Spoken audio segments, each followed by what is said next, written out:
Okay, so when I was in school, I was doing psychology and sociology, so Yeah. I wanted to be a social worker and all that. Mm-hmm.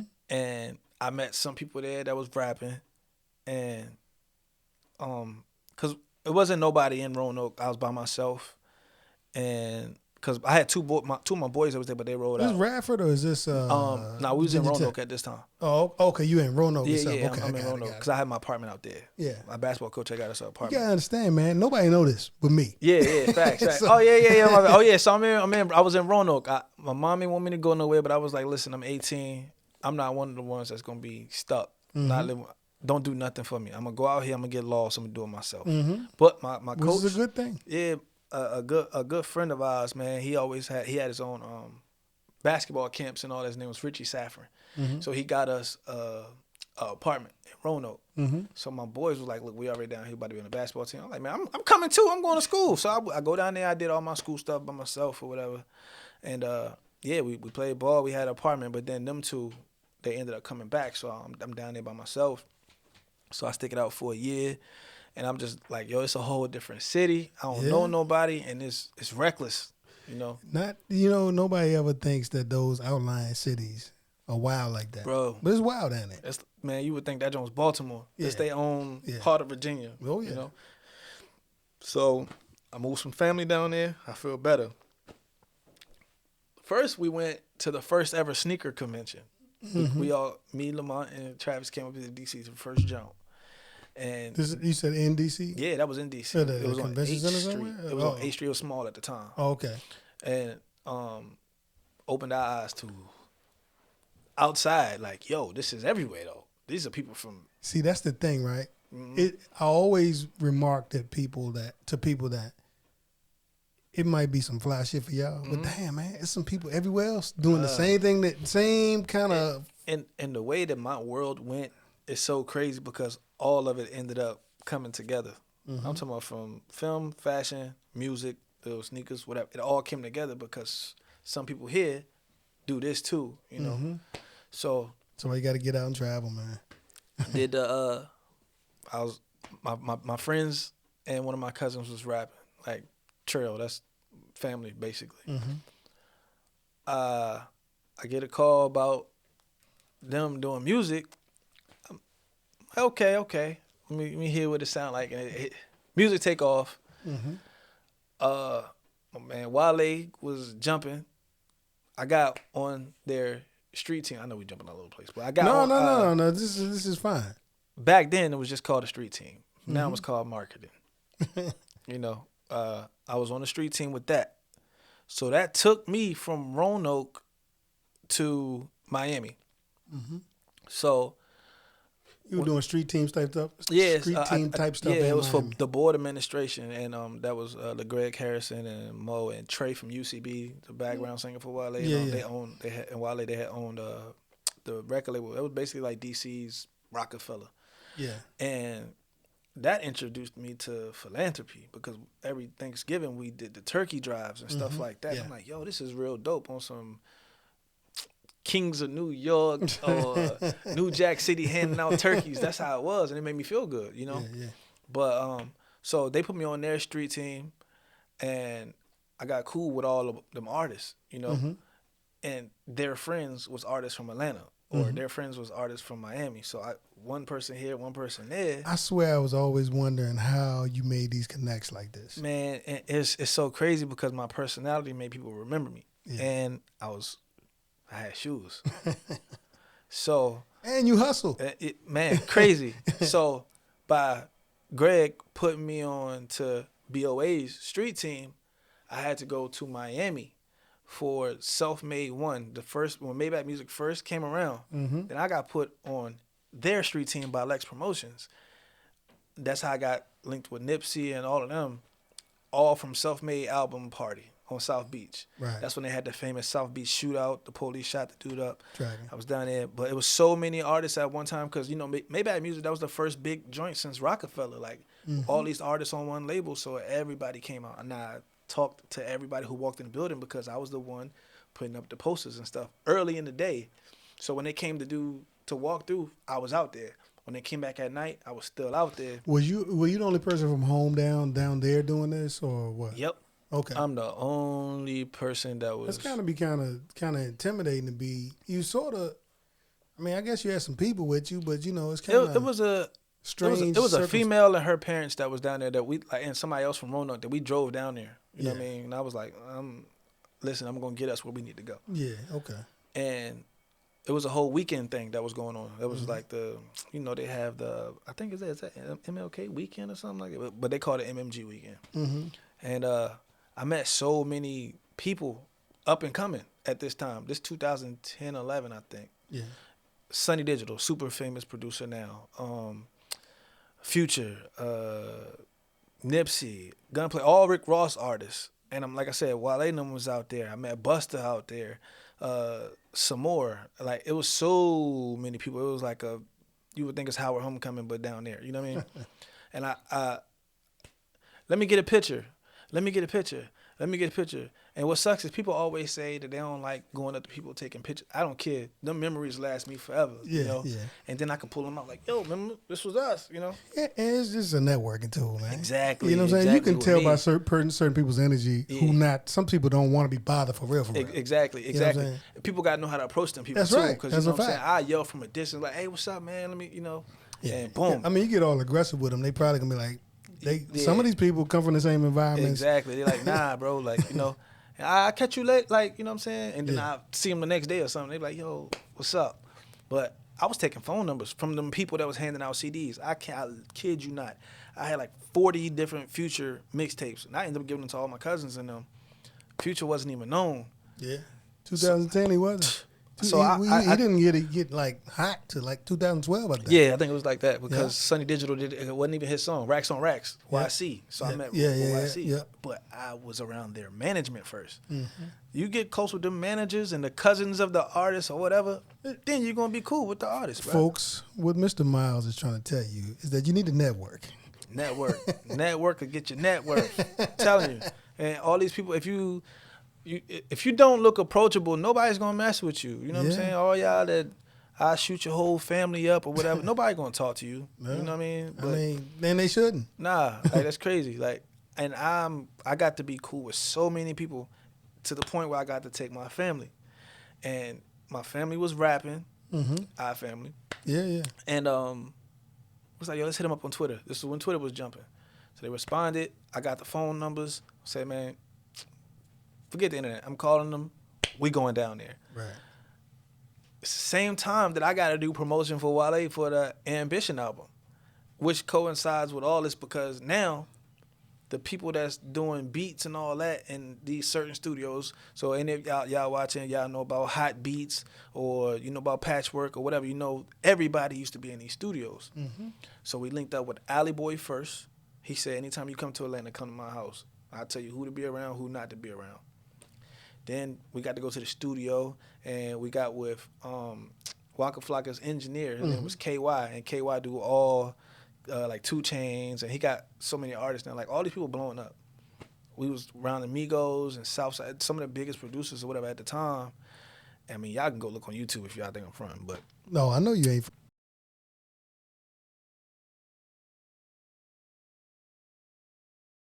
Mingling. Then we got with Slim Duncan that I knew from the Miami trip and from him performing in Roanoke. Got with them. Then they started doing their own thing with them. Put them with them. They started traveling, It's because I'm down here. I got to do this with Wale and them, And we started going from state to state, college to college. And Wale had a lot of it was this around the time when he had all those back to back hits. So what he was doing was his formula was crazy. Thanks to G and them too, because them boys was marketing geniuses, you know. He was Jay-Z's first artist on Roc Nation. A lot of people don't know that. And so what he did was his mixtape got put on the Life and Times for the Life and Times website launch. Mm-hmm. So he crashed Hawkshare and that website at the same time with the More About Nothing mixtape. Yeah. Which led to 11-111. It's called 11-111 Theory. That was because he always put out a hard mixtape like the week of the album because it's either stuff that couldn't make the joint or it was too hard for the album. Then he put out Ambition and it was up from there. Like we was everywhere. I'm talking about Grammy weekend, SOBs in New York. I started going everywhere, man. I'll be honest with you, man. At first I was like, this dude is not at all these places. And then I started researching. I said, yes, he is. Man, because listen, everywhere. you know, it's funny, man. You know, I try to tell. My man was here yesterday, a couple days ago, and we were talking about how you get into these circles, and you really, a lot of times, really just take some hustle. Yeah, take some networking and take some personality. And it ended up being so organic that it's crazy. Yeah. Like, even when I was done with it, like, I got burnt out from doing like 3 years, so much stuff. Yeah, no doubt. And you know, I let everybody do their own thing, and that's when I was focusing on getting the shoe thing going. Yeah. And then I ended up being cool with the guy in Atlanta that's the head dude for Jordan, basically, you know? Mm-hmm. And that was one of Wale's best friends, too. Like, Wale manager actually gave me my first pair of exclusive shoes that was like, they like $4,000 now. Mm-hmm. You still got them? Still got them. My dog didn't chew them up. I don't care. I still wear them. It's Oh, crazy. you wear them? You're not? Oh, I wear them. Oh, okay. I gave Wale a pair of shoes for his birthday that he ended up wearing on Sports Center that day, you know, because he liked LeBron. So I gave him some shoes, and it ended up being in his Barry Sanders video. It was crazy. So it was up from there. And like I said, I started chilling. And then they hit me up like, yo, can you get these for me? Boom. Call my old manager down in Roanoke. Yo, I'm coming down here this day. I'm getting these for this person. I need like 4 pair for the family, whatever. Got them. You know what I mean? And you know who Ryan Leslie is? Yes, I do. And people don't even know how much of a hustler Ryan Leslie is. They just thought he was a one-hit wonder. Look, no, man, Ryan Leslie is a genius. You know, and the funny thing, the reason I bring Ryan Leslie up is because I'm sitting there looking at your phone, right? Mm. Ryan Leslie got they call it the super phone, right? And all it is just a mechanism to link with a lot of people and a link with a lot of networks. And what you're doing, which is masterful. And again, here's the how-to, young people that are listening. Mr. Miles goes out here and he's creating his future and he's creating opportunity by continuing to network with people. And a lot of people just can't do that because they're so concerned about me, instead of just figuring out how can I organically connect with people and organically build a relationship to propel me into doing something else. You know, and it's crazy because it's a show me world. Show and prove. Like, people always tell you you're lying about something, but those are the ones that just don't want to go out and do nothing for themselves, or they scared to go anywhere. Like, I ain't gonna front. Like I said, my mental was all over the place. So I make sure I take pictures or whatever anywhere I go. You know how people say it's corny to film yourself when you're doing something for other people. Sometimes that helps the person who's doing the giving too. Like, my thing with giving back, I always record whatever and I talk about it, because now if I'm feeling down one day, or if I'm I'm in my shell or something, I go back and I go look at what I did and like, bro, listen, you really doing stuff for people, man. We need more people like you. That's a pick-me-up for myself. It's not really for the people that I posted it for. It's really for myself, too, to let me know that I am worth something, that I am better, and pull myself out of the funk, and then I'm happy, and then I go do something else with somebody else. Man, Brandon, man, it's a lot of people that that go out and they film themselves doing stuff. And they don't mean, they coming from a perspective of it's for nefarious reasons. Right. And I don't get that from you. Right. You know, you genuinely are concerned with helping folks. And I believe you when you tell me what you told me about, why you record. Right. Black Market and I have been doing community Sundays. type of events for many years now. Right. And I told him, I said, look, just be careful about, when we have a one-on-one type of situation, be careful about how that exchange happens, right? Again, we've given scholarship money to a couple people, and we do that to show other people that this is a thing that's a good thing that maybe you will feel compelled to do. So it's not about showing off. It's about helping. Yeah, man. You know what I'm saying? And sparking somebody else to pay it forward. Man, I start being pissed at kids getting looked over for scholarships and stuff like that. So I go to Culpeper, and I'm like, man, listen, I'm about to find a way where I could give somebody some kind of money. Man, y'all want to play basketball? We could charge at the door, man. So this was your first big charitable type of event? That's my first. Tell the people about this. Okay. You know what? It's my second. Let me go to the first one first. It's quick. Okay. All right, so a young man got killed in Culpeper that I knew, and I know his family well. And I know that, everybody used to like skating and all that. So I was like, you know what? Let's see if we could raise them some money, man. Everybody already going skating. Let's see what we could do. Talked it out. People who had owned, ran a skate rink at the time was like my family. So I was like, yo, what can we do to make this right? So we put it all out, all over social media. Everybody go skating. Skate for Corey. Skate for Corey. Skate for Corey. Put that hashtag out there. And, man, when I say we packed that joint from wall to wall. I saw pictures. Wall to wall, man. It was like when I was little or something. And we got to raise some money. And, they tossed in a little bit, too, to get to the family. So that was like the first charitable thing that was big that I got to do. Then after that was, boom, first annual Baller for Scholarships basketball game, Culpeper, Virginia. Like I said, I was like, who y'all want to see hoop? You know what I mean? Let's come together, do some things. And we had a black principal. You know what I'm saying? If it wasn't for Miss Brown, and God bless the dead, Eric Dinkins, I wouldn't have got that joint done. And you got the DJ for me, man. So, that's the start of making sure the family get in there for all the events, Man, and plus, man, it's all, a lot of people get all bent out of shape about, well, I don't really have the time or money or the resources to add to participate or to contribute and so forth.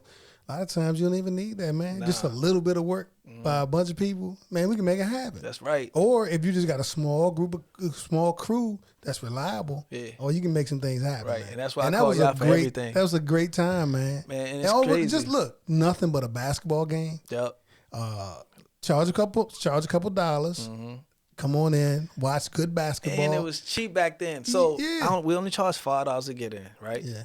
So with that $5, I got to give 2 scholarships, one to a youngin' I know and one to my little cousin, Daisy, Eric, that passed away, his daughter. That was the first 2 scholarships I ever got to do. I didn't realize that, man. Daisy got one. So she like a volleyball player or something, right? Yeah, she graduated now. Oh, for real? Okay. I think she just graduated this last year, I believe. So then we got to give out, I think we gave out 10 scholarships in Orange the first year. But then, that's how we realized we got to tone it down. We can give less people more money.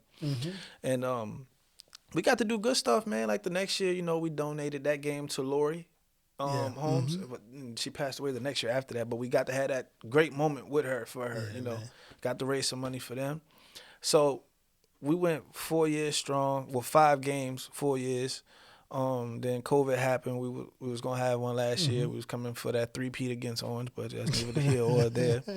But so since then, 5 years ago, I done did over 100,000 in charitable donations in 5 years, just from the basketball games, the backpack giveaways. Each store that I have, I make sure whatever county I'm in, I do the back to school drives.